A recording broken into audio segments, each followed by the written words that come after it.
새벽 공기는 차가웠고 신문 묶음은 늘 젖어 있었습니다. 그날도 계단을 오르다 미끄러졌죠. 그런데 손을 잡아 일으켜준 사람의 얼굴이 이상하게 낯익었습니다. 젖은 머리끈을 쥔 제 손을 바라보던 그 노인 말없이 눈을 감았습니다. 저는 몰랐어요. 그 사람이 제가 평생 버림받았다고 믿었던 사람이라는 걸. 영상 시작 전에 구독과 좋아요 눌러주시고요. 지금 어디에서 보고 계신지 댓글로 남겨주세요. 한 분 한 분께 따뜻하게 인사드리고 싶습니다.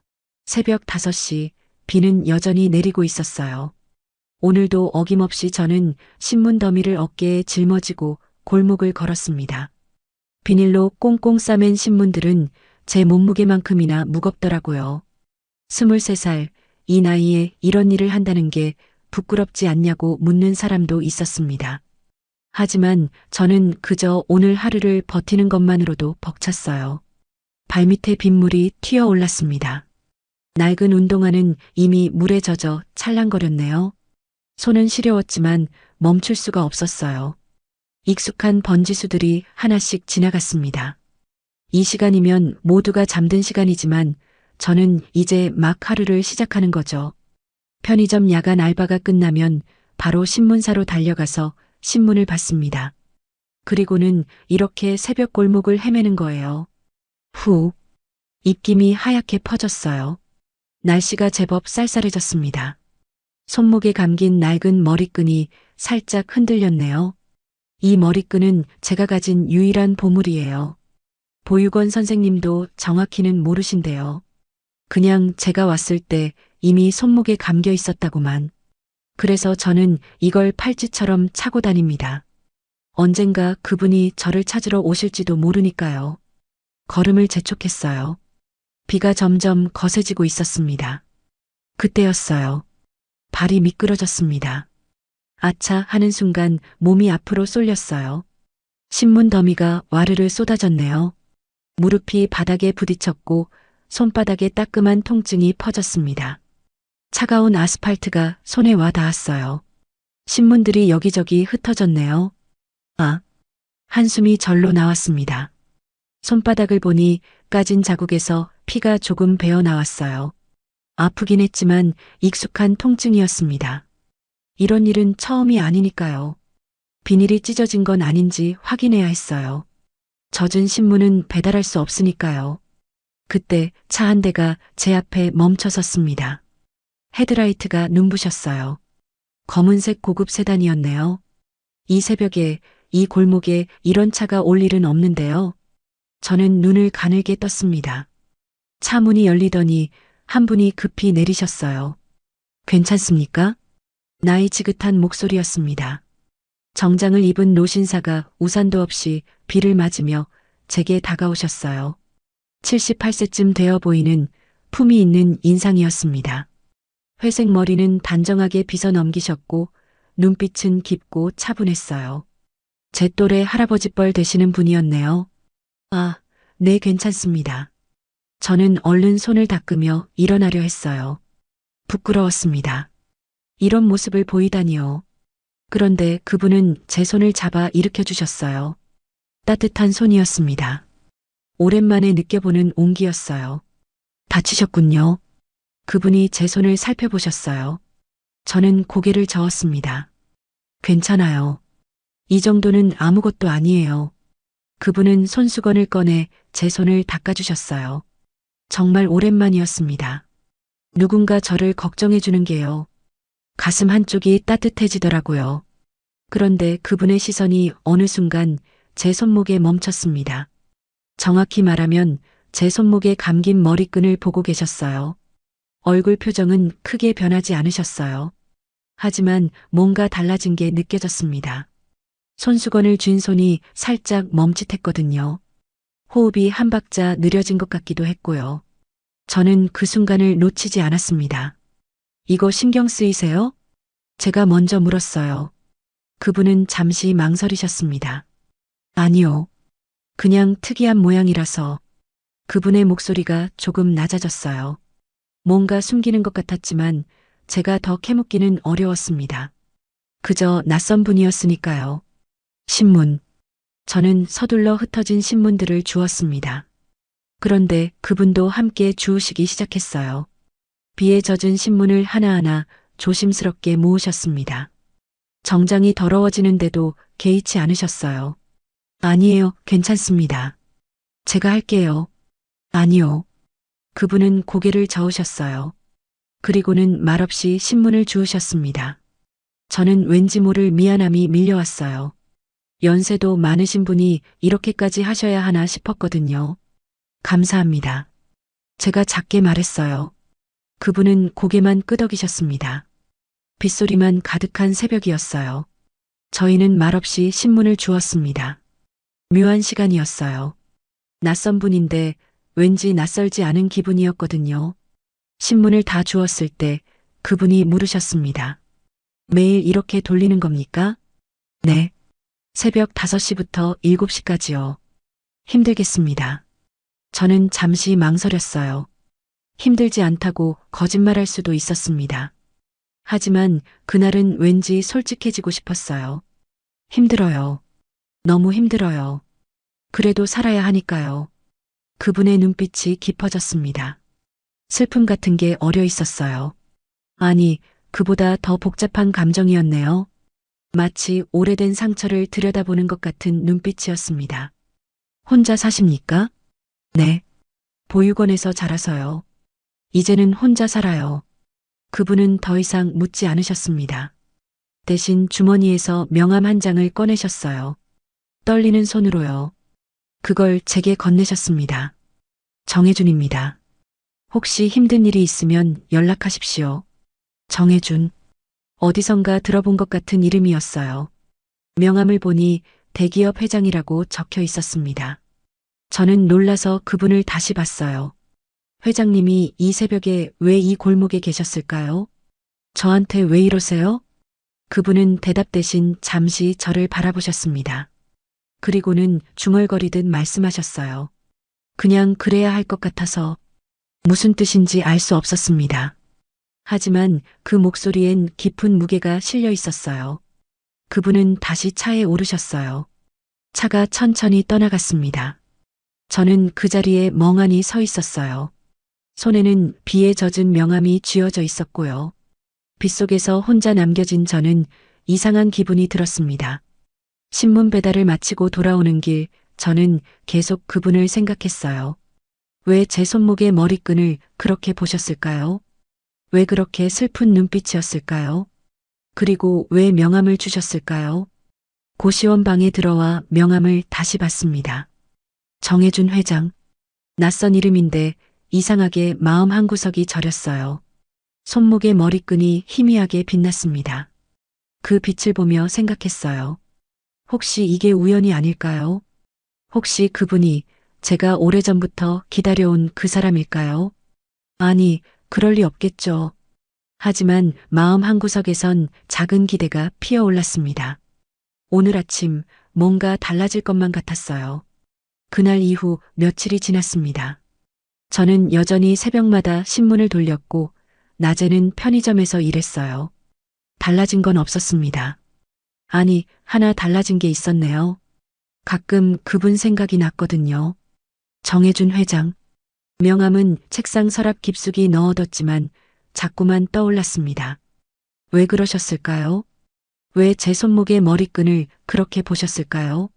생각할수록 이상했어요. 하지만 전화를 걸 용기는 나지 않았습니다. 저 같은 사람이 회장님께 무슨 연락을 드리겠어요. 그런데 나중에 알게 된 이야기가 있습니다.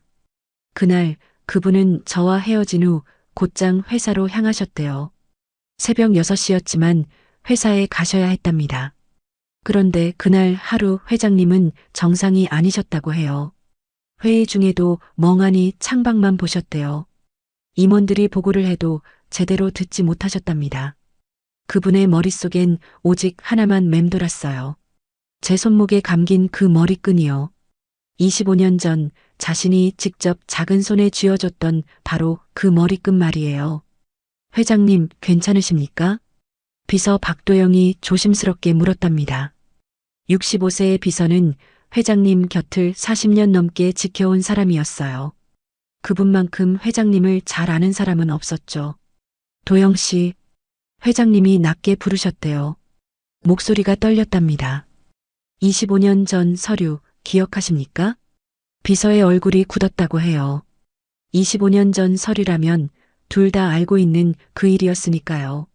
절대 다시 꺼내지 않기로 했던 그 일 말이에요. 찾아주십시오. 지금 당장. 회장님의 목소리엔 간절함이 묻어났답니다. 비서는 더 이상 묻지 않았어요. 그냥 고개를 끄덕이고 자리를 떴답니다. 1시간 후 비서가 낡은 봉투를 들고 돌아왔어요. 먼지가 수북이 쌓인 봉투였답니다. 25년 동안 한 번도 열어보지 않은 거예요. 여기 있습니다. 비서가 조심스럽게 책상 위에 내려놓았어요. 회장님은 한참 동안 그 봉투를 바라보기만 하셨답니다. 손을 뻗었다가 거두기를 반복하셨대요. 이건 다시 보지 않으시길 원하셨습니다. 비서가 낮게 말했어요. 하지만 회장님은 이미 봉투를 열고 있었답니다. 손이 떨렸어요. 종이가 바스락거리는 소리가 조용한 회장실에 울렸답니다. 서류를 펼친 순간 회장님의 얼굴이 창백해졌대요. 입양동의서, 무연고 아동등록 신청서, 병원 출생 기록, 모든 게 거기 있었어요. 25년 전 그날의 기록이요. 그때는 그렇게라도 해야 했습니다.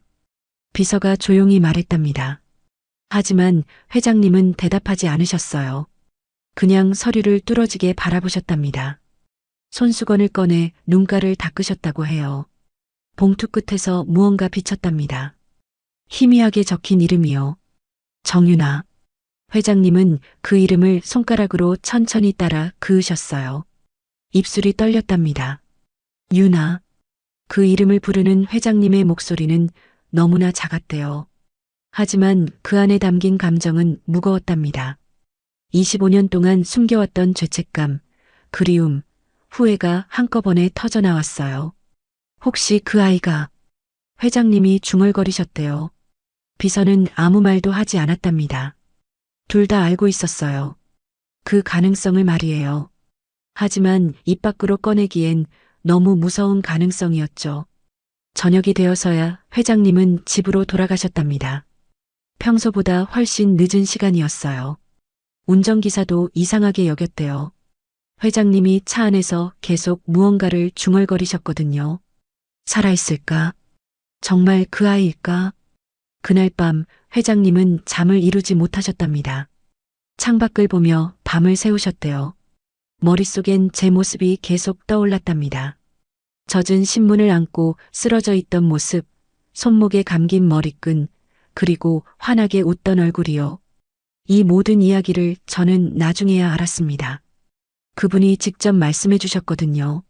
그날 밤 회장님은 결심하셨답니다. 진실을 확인하기로요.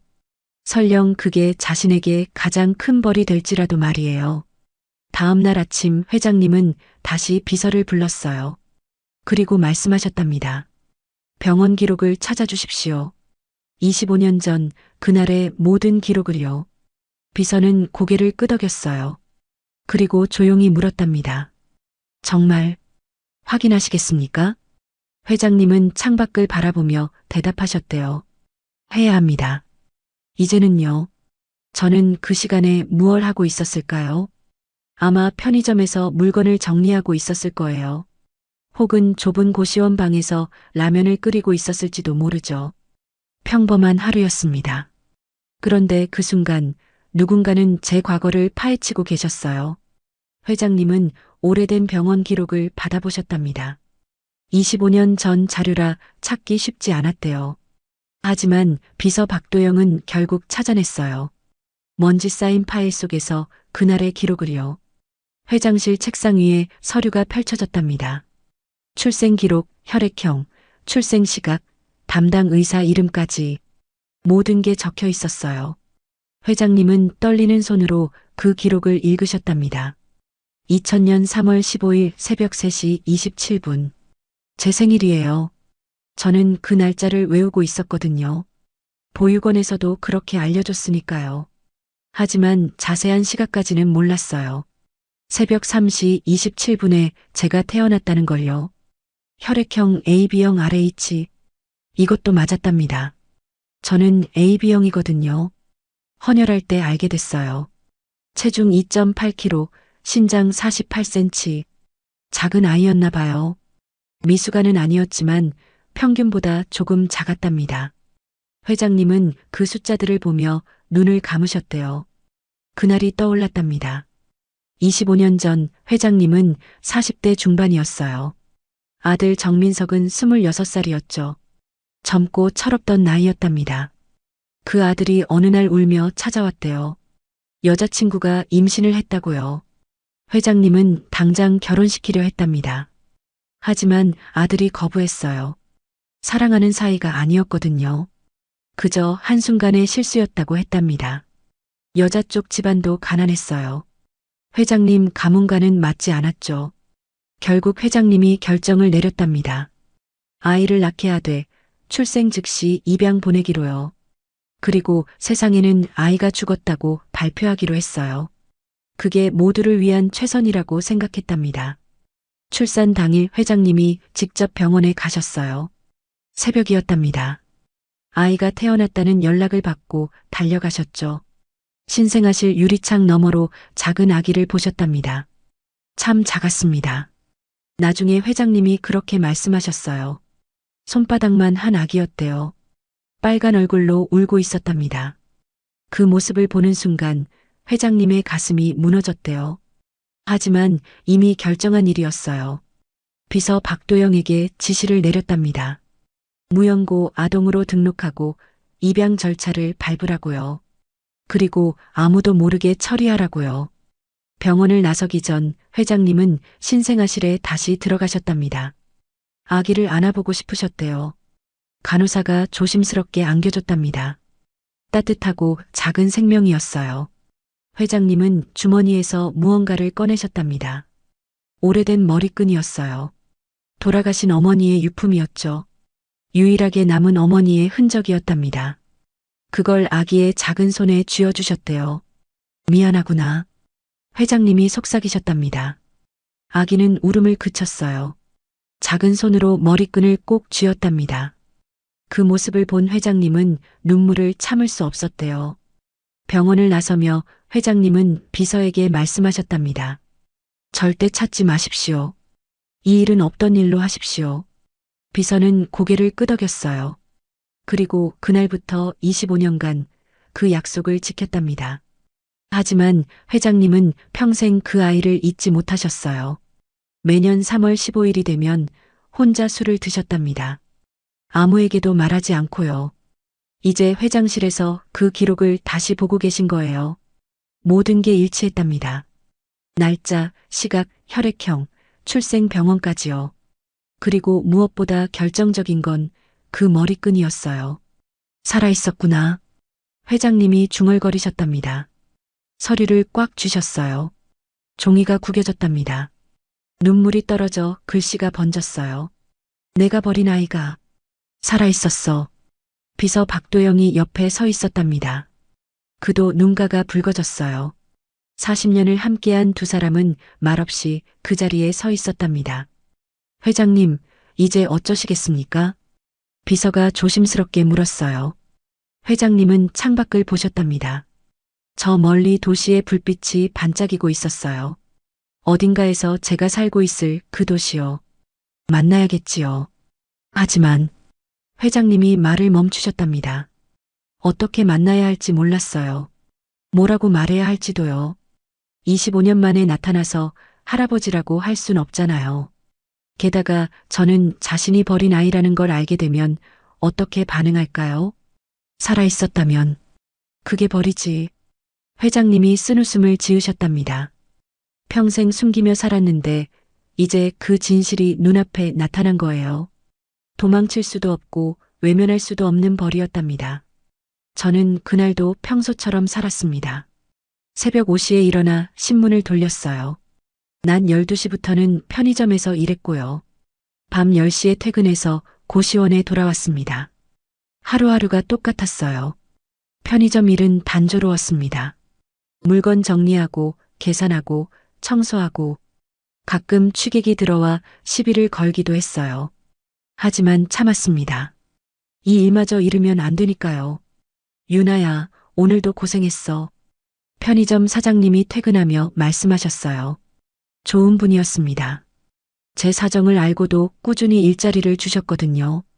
저는 고개 숙여 인사했어요. 감사합니다, 사장님. 퇴근길은 쓸쓸했습니다. 밤 10시면 거리는 한산했어요. 가로등 불빛만 외롭게 빛났습니다. 저는 손목에 머리끈을 만지작거렸어요. 차가운 금속이 손끝에 닿았습니다. 고시원에 도착해 문을 열었어요. 3평 남짓한 방이었습니다. 침대와 작은 책상, 그게 전부였어요. 창문도 제대로 없었죠. 하지만 제 공간이었습니다. 저만의 작은 세상이었어요. 라면을 끓였습니다. 오늘 저녁은 이게 전부예요.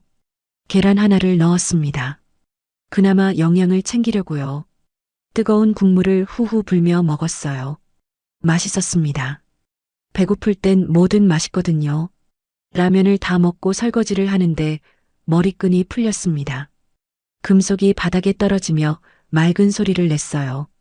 딸랑 하는 소리였습니다.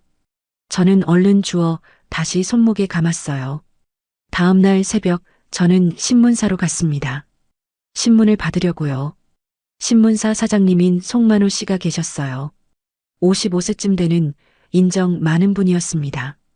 저를 걷어준 은인이기도 했어요. 유나야, 일찍 왔구나. 사장님이 환하게 웃으셨어요. 저는 신문 더미를 들어 올렸습니다. 오늘도 무겁네요. 그때 손목의 머리끈이 또 흔들렸어요. 금속이 부딪히는 소리가 작게 울렸습니다. 사장님의 표정이 변했어요. 머리끈을 뚫어지게 쳐다보셨습니다. 뭔가 이상했어요. 마치 어디서 본 듯한 표정이었거든요. 그 머리끈 어디서 났니? 갑작스러운 질문이었습니다. 저는 손목을 내려다봤어요. 이거요? 어릴 때부터 차고 있었어요. 보육원에서 같이 나온 거래요. 사장님은 한참 동안 말이 없으셨습니다. 그냥 저를 바라보셨어요. 묘한 눈빛이었습니다. 걱정 같기도 하고 놀람 같기도 했어요. 특별한 물건이구나. 사장님이 조용히 말씀하셨어요. 더 이상 묻지는 않으셨습니다. 하지만 뭔가 신경 쓰이는 듯 했어요. 제가 신문을 들고 나가려는데 사장님이 불렀습니다. 유나야, 조심해서 다녀와. 네, 사장님. 신문을 돌리러 나섰습니다. 새벽 공기는 차가웠어요. 하지만 익숙한 차가움이었습니다. 저는 골목을 걸으며 생각했어요. 왜 사장님이 머리끈을 그렇게 보셨을까요? 혹시 아시는 걸까요? 신문을 반쯤 돌렸을 때였습니다. 익숙한 차 한 대가 골목에 멈춰 섰어요. 검은색 고급 세단이었습니다. 며칠 전 그 차였어요. 회장님 차요. 차 문이 열렸습니다. 정해준 회장님이 내리셨어요. 이번엔 정장이 아니라 편한 옷차림이셨습니다. 하지만 여전히 품이 있어 보였어요. 또 뵙네요. 회장님이 조용히 말씀하셨어요. 저는 놀라서 신문을 떨어뜨릴 뻔했습니다. 왜 또 오신 걸까요? 회장님, 왜 이 새벽에? 회장님은 대답 대신 저를 바라보셨어요. 그 눈빛엔 복잡한 감정이 어려 있었습니다. 그리움, 죄책감, 간절함이 뒤섞여 있었어요. 할 이야기가 있습니다. 시간 좀 내주실 수 있겠습니까? 저는 망설였습니다. 지금은 신문 돌리는 시간이에요. 하지만 거절할 수가 없었습니다. 그분의 눈빛이 너무나 간절했거든요. 신문 배달이 끝나면 7시쯤 괜찮으세요? 회장님은 고개를 끄덕이셨어요. 그리고 조용히 말씀하셨습니다. 기다리겠습니다. 25년을 기다렸는데 2시간쯤이야. 무슨 뜻인지 알 수 없었습니다. 25년이라니요. 저는 고개를 갸웃하며 신문 배달을 마저 했어요. 하지만 머릿속은 복잡했습니다. 무슨 이야기를 하실 걸까요? 왜 저를 다시 찾아오신 걸까요? 손목의 머리끈이 아침 햇살에 반짝였습니다.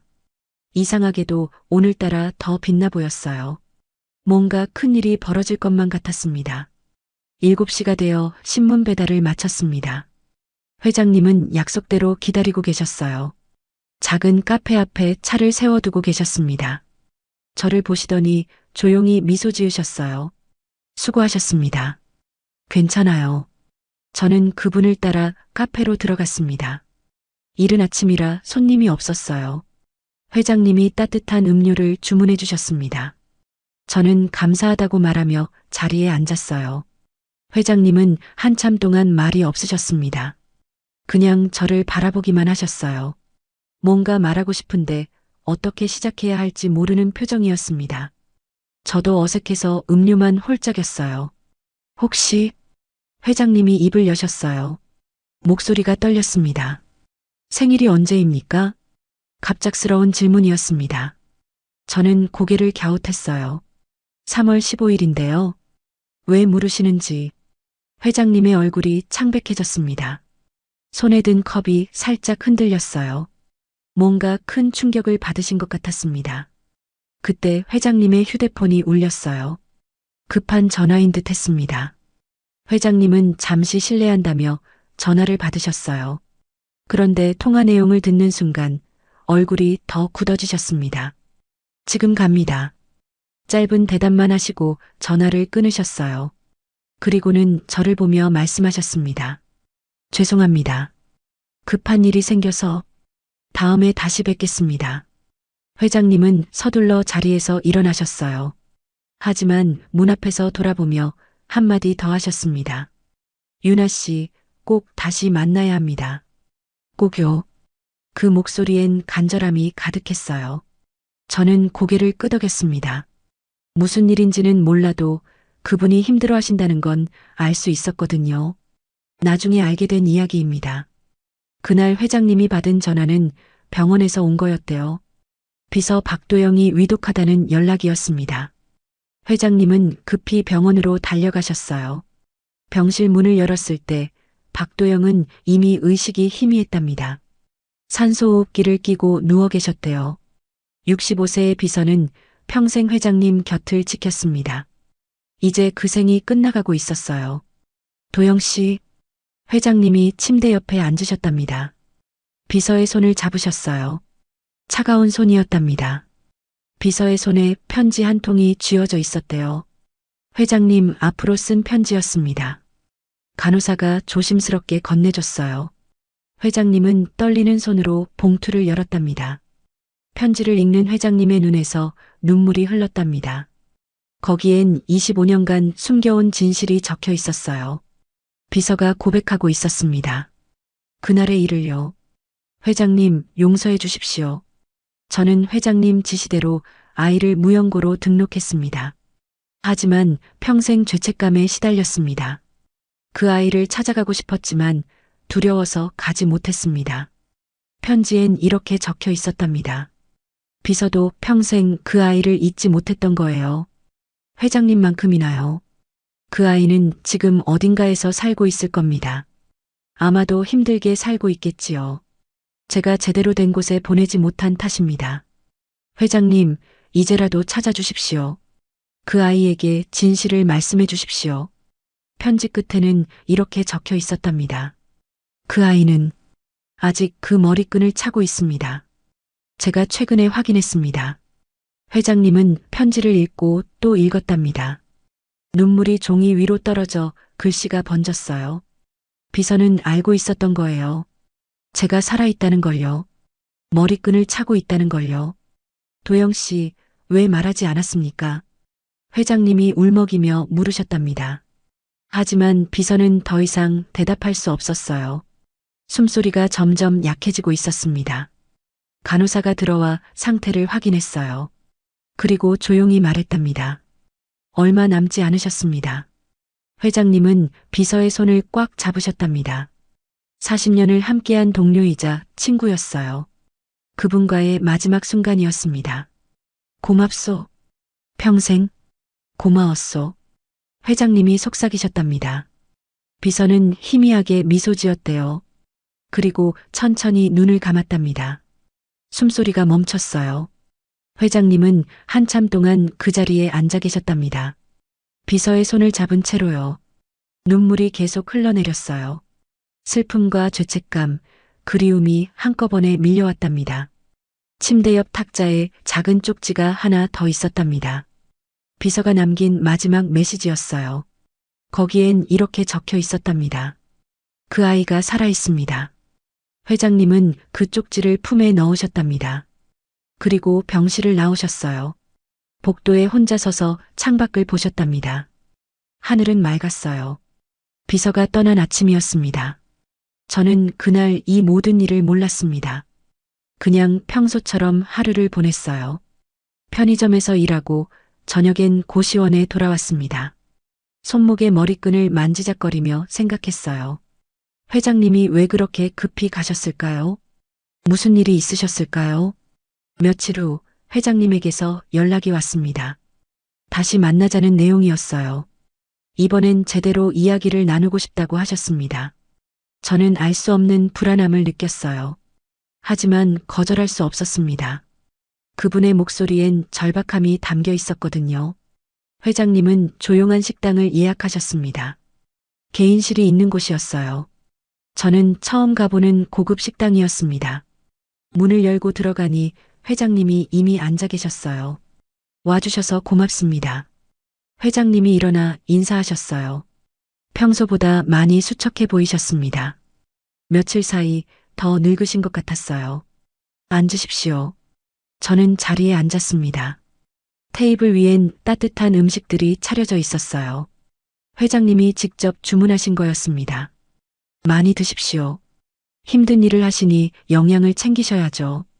회장님이 말씀하셨어요. 저는 감사하다며 젓가락을 들었습니다. 하지만 목으로 넘어가지 않았어요. 긴장됐거든요. 회장님이 무슨 이야기를 하실지 궁금했습니다. 회장님도 음식을 거의 드시지 않으셨어요. 그냥 저를 바라보기만 하셨습니다. 마치 오래전부터 알던 사람을 보듯이요. 유나 씨, 회장님이 조용히 부르셨어요. 혹시 부모님에 대해 아는 게 있습니까? 가슴이 철렁했습니다. 왜 그런 질문을 하실까요? 저는 고개를 저었어요. 아무것도 몰라요. 보육원에서 자랐거든요. 부모님이 누구인지, 왜 저를 버렸는지 아무것도 몰라요. 회장님의 눈빛이 흔들렸습니다. 숨을 깊게 들이마시셨어요. 그 머리끈은요? 이것도 잘 모르겠어요. 아주 어릴 때부터 가지고 있었대요. 회장님은 한참 동안 말이 없으셨습니다. 손을 떨고 계셨어요. 뭔가 큰 결심을 하시는 것 같았습니다. 유나 씨, 제가 할 말이 있습니다. 목소리가 갈라졌어요. 저는 긴장한 채 기다렸습니다. 쉽지 않은 이야기입니다. 하지만 더 이상 숨길 수가 없습니다. 회장님이 눈을 감으셨어요. 그리고 천천히 입을 여셨습니다. 25년 전 제 아들에게 아이가 생겼습니다. 하지만 저는 그 아이를 지키지 못했습니다. 제 심장이 빠르게 뛰기 시작했어요. 무슨 이야기인지 알 것 같았지만 믿고 싶지 않았습니다. 그 아이를 병원에서 입양 보냈습니다. 세상에는 죽었다고 발표했죠. 가문을 위해서라는 핑계를 댔지만 그건 변명에 불과했습니다. 회장님의 눈에서 눈물이 흘렀어요. 그 아이 손에 머리끈을 쥐어줬습니다. 제 어머니 유품이었어요. 언젠가 찾아올 수 있기를 바라며 숨이 막혔습니다. 제 손목을 내려다봤어요. 머리끈이 거기 있었습니다. 평생 저와 함께한 머리끈이요. 그 아이의 생일은 3월 15일이었습니다.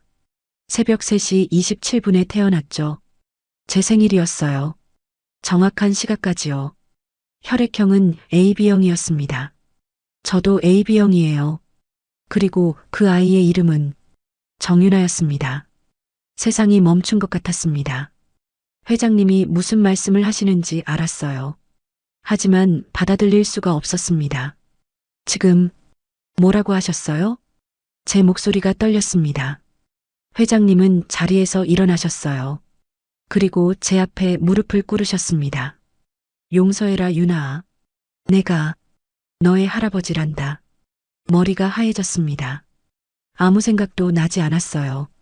그저 회장님을 바라볼 뿐이었습니다. 평생 찾지 못할 줄 알았습니다. 그런데 새벽 골목에서 너를 만났을 때, 그 머리끈을 봤을 때, 알았어. 살아있구나. 내가 버린 아이가 살아있구나. 회장님이 울고 계셨습니다. 78세의 노인이 무릎 꿇고 울고 계셨어요. 저는 그 모습을 보며 눈물이 흘렀습니다. 분노도 슬픔도 혼란도 한꺼번에 밀려왔어요. 왜? 겨우 한마디를 뱉었습니다. 왜 그러셨어요?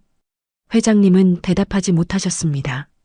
그냥 고개를 숙이고 계셨어요. 어깨가 떨리고 있었습니다. 저는 자리에서 일어났습니다. 도망치고 싶었어요. 이 모든 게 꿈이길 바랐습니다.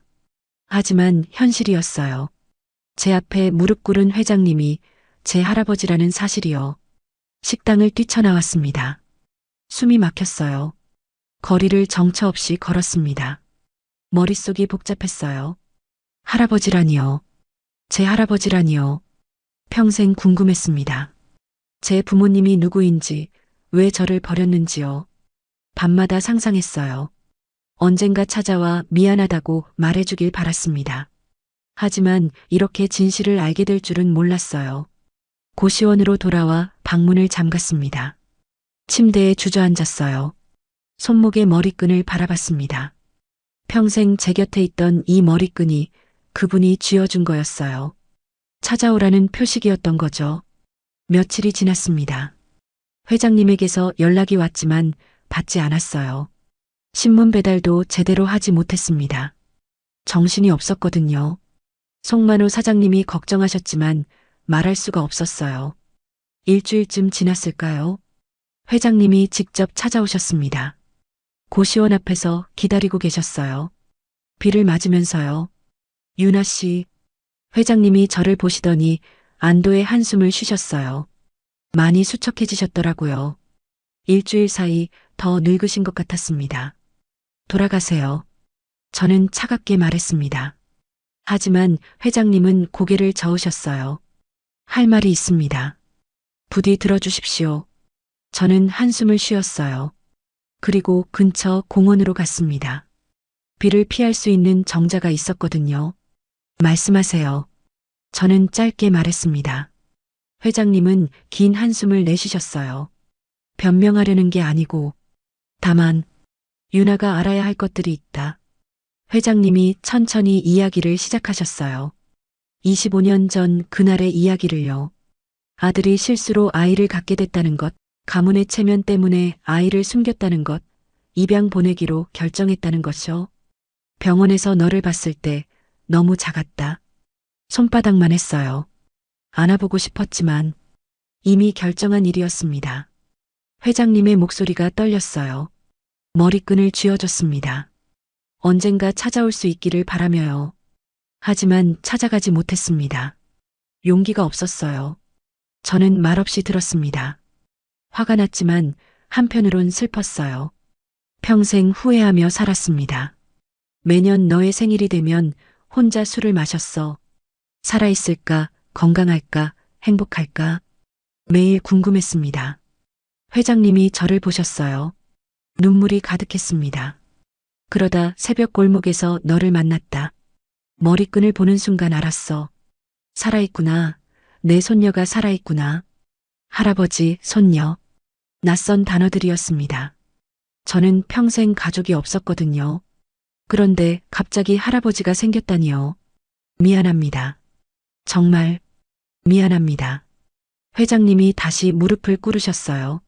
78세의 노인이 23살 손녀 앞에 무릎을 꿇고 계셨습니다. 보는 제 가슴이 아팠어요. 일어나세요. 제가 말했습니다. 하지만 회장님은 고개를 저으셨어요. 용서받을 자격이 없습니다. 하지만 부디 한 번만 기회를 주십시오. 남은 생이 얼마 없습니다. 손녀와 함께 시간을 보내고 싶습니다. 남은 생이 얼마 없다는 말에 가슴이 덜컥했습니다. 무슨 말씀이세요? 췌장암입니다. 6개월 전 진단받았어요. 길어야 1년이라고 하더군요. 충격이었습니다. 이제야 찾은 할아버지가 떠나신다니요. 그래서 더 찾고 싶었습니다. 죽기 전에 꼭 찾아야 했어요. 사과하고 싶었습니다. 저는 복잡한 감정에 휩싸였습니다. 화가 나면서도 안타까웠어요. 원망하면서도 이해하고 싶었습니다. 이제라도 찾으신 이유가? 제가 천천히 물었습니다. 용서받고 싶어서였나요? 회장님은 잠시 망설이셨어요. 그리고 고개를 저으셨습니다. 아니요. 사랑하고 싶어서였습니다. 25년 동안 못해준 사랑을요. 그 말에 제 마음이 흔들렸습니다. 그 후로 저는 회장님을 자주 만났습니다. 처음엔 어색했어요. 뭐라고 불러야 할지도 몰랐죠. 회장님이라고 부르기엔 이젠 다른 관계가 됐고 할아버지라고 부르기엔 아직 마음이 준비되지 않았거든요. 그냥 편하게 부르세요. 회장님이 먼저 말씀하셨어요. 하지만 저는 여전히 회장님이라고 불렀습니다. 시간이 필요했어요. 회장님은 제게 많은 것을 해주고 싶어 하셨습니다. 하지만 저는 거절했어요. 돈이 필요한 게 아니었거든요. 그냥 함께 있어주는 것만으로 충분했습니다. 새벽 신문 배달을 할 때면 가끔 회장님이 오셨어요. 같이 신문을 돌리셨습니다. 78세의 회장이 새벽 골목을 함께 걸으며 신문을 나르는 모습은 이상했지만 따뜻했어요. 힘들지 않으세요? 제가 물으면 회장님은 웃으셨습니다. 행복합니다. 손녀와 함께 있는 이 시간이요. 손녀라는 단어가 귀에 들어왔어요. 처음엔 낯설었지만 점점 익숙해졌습니다. 어느 순간부터 그 단어가 싫지 않았어요. 한 달쯤 지났을 때였습니다. 회장님이 신문을 들다 잠깐 주저앉으셨어요. 숨이 차오르는 것 같았습니다. 괜찮으세요? 제가 급히 달려갔어요. 회장님은 손을 내저으셨습니다. 괜찮아요. 그냥 조금 쉬면 돼요. 하지만 얼굴이 창백했어요. 병이 진행되고 있었습니다. 암이라는 게 이렇게 무섭구나 싶었어요. 그날 저는 처음으로 회장님 팔을 잡고 걸었습니다. 부축하듯이요. 회장님이 제 손을 꽉 쥐셨어요. 따뜻했습니다. 유나야. 네. 고맙구나.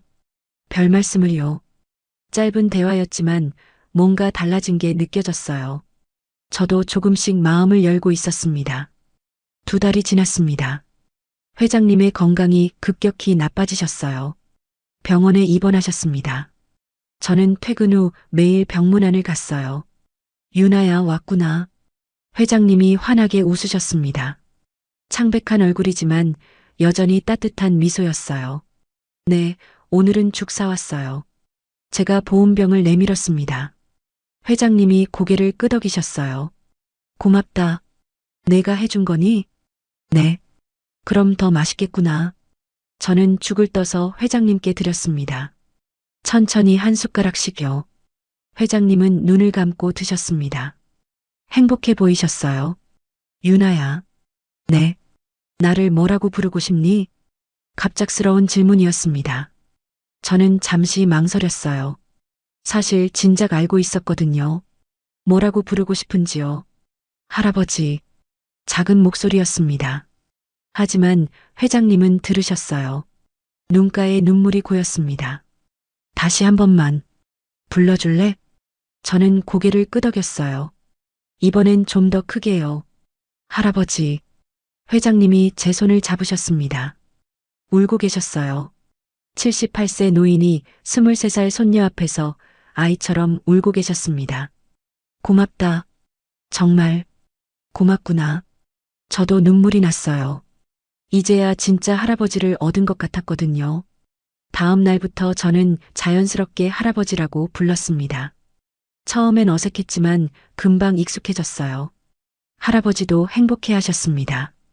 유나야, 학교는 안 다니고 싶니? 어느 날 할아버지가 물으셨어요. 생각은 있는데 돈이 없어서요. 그럼 내가 도와줄게. 저는 고개를 저었습니다. 괜찮아요. 제가 모으고 있어요. 조금 늦더라도 제 힘으로 하고 싶어요. 할아버지가 제 머리를 쓰다듬으셨어요. 기특하구나. 정말 강한 아이야. 할아버지 닮은 거 아닐까요? 할아버지가 웃으셨습니다. 환한 웃음이었어요. 2주 후 할아버지의 상태가 급격히 나빠지셨습니다. 의사 선생님이 말씀하셨어요. 이제 얼마 남지 않았다고요. 저는 매일 병원에 있었습니다. 할아버지 곁을 지켰어요. 손을 잡고 있었습니다. 유나야. 할아버지가 가느다란 목소리로 부르셨어요. 네, 할아버지. 용서해줘서 고맙다. 용서라니요. 저도 이해하게 됐어요. 할아버지의 눈에서 눈물이 흘렀습니다. 사랑한다, 유나야. 저도 사랑해요, 할아버지. 그게 마지막이었습니다. 할아버지는 제 손을 꽉 쥔 채 조용히 눈을 감으셨어요. 평온한 얼굴이었습니다. 저는 한참을 울었습니다. 이제야 찾은 할아버지를 보내야 했으니까요. 짧았지만 소중한 시간이었어요. 장례식은 조용히 치러졌습니다. 많은 사람이 왔지만 저는 구석에 서 있었어요. 아직 공개할 수 없는 손녀였으니까요. 할아버지도 그걸 원하셨고요. 제가 힘들어할까 봐요. 일주일 후 저는 할아버지 집을 찾아갔습니다. 아무도 없는 빈집이었어요. 문 앞에 신문 한 부를 내려놓았습니다. 그리고 그 위에 하얀 국화 한 송이를 놓았어요. 손목에 머리끈을 만졌습니다. 여전히 거기 있었어요. 이젠 할아버지의 마지막 선물이 됐습니다. 잘 가세요, 할아버지. 저는 조용히 말했습니다. 하늘을 올려다봤어요.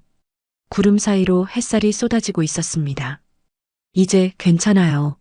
멀리서 새소리가 들렸습니다. 아침이 밝아오고 있었어요. 저는 천천히 걸어 나왔습니다. 마음은 따뜻했어요. 죄는 남았습니다. 25년 동안의 빈자리는 채워지지 않았어요. 하지만 용서가 그 위를 덮었습니다. 짧았지만 진심 어린 시간들이 상처를 감싸 안았어요. 저는 다시 신문 배달을 시작했습니다. 새벽 골목은 여전히 차가웠어요. 하지만 이젠 혼자가 아니었습니다. 할아버지가 함께 걸어주셨던 그 길을 걸으며 저는 미소 지었어요. 고시원 방으로 돌아왔습니다. 책상 위에 할아버지가 남긴 편지가 있었어요. 마지막으로 쓴 편지였습니다. 유나에게 내가 이 글을 읽을 때면 나는 이미 떠난 후일 것이다. 짧은 시간이었지만 행복했다. 내가 용서해 준 것만으로도 충분했다. 부디 행복하게 살아다오. 너는 강한 아이니까. 사랑한다. 내 손녀야. 그리고 미안하다. 할아버지가 편지를 읽으며 눈물이 났습니다. 하지만 슬픈 눈물은 아니었어요. 따뜻한 눈물이었습니다. 창밖으로 새벽 하늘이 보였습니다. 별들이 하나둘 사라지고 있었어요. 곧 해가 뜰 거예요. 새로운 하루가 시작될 거예요. 저는 일어나 신문을 들었습니다. 오늘도 배달을 나가야 했어요. 하지만 이젠 달랐습니다. 제겐 이야기가 생겼으니까요. 할아버지와의 짧지만 소중한 이야기가요. 손목의 머리끈이 햇살에 반짝였습니다. 할아버지가 쥐어주신 그 머리끈이요. 이젠 제 마음도 함께 빛나고 있었어요. 오늘 이야기가 마음에 남으셨다면 구독과 좋아요, 알림 설정까지 부탁드립니다. 감사합니다.